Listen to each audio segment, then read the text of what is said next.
Hey everyone, welcome back to my DIY Easy and Unique Earring 30 Days Challenge Day 17।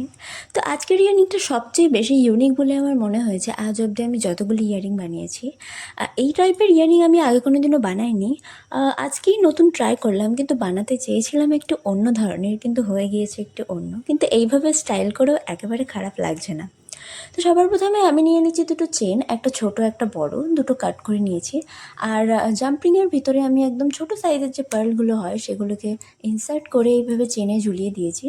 আর ছোট্ট একটা চপকানার বানানোর জন্য আমি ব্যাস হাফ কাটের বিডির উপরে একটা ইয়ারিং স্ট্যান্ড লাগিয়ে দিয়েছি।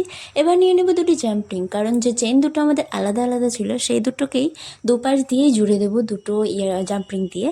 ব্যাস আমাদের ইয়ারিংটা একদম তৈরি, ব্যাস স্টাইল করতে হবে। আর তোমরা এখনও যদি আমার চ্যানেলটিকে সাবস্ক্রাইব না করে থাকো, যদি কেউ এখনও সাবস্ক্রাইব না করে থাকো তো প্লিজ চ্যানেলটিকে সাবস্ক্রাইব করে দিও আরও সুন্দর সুন্দর ভিডিও দেখার জন্য। তো আজকের ভিডিও এই অবধি, দেখা হচ্ছে নেক্সট ভিডিওতে। ওকে, বাই।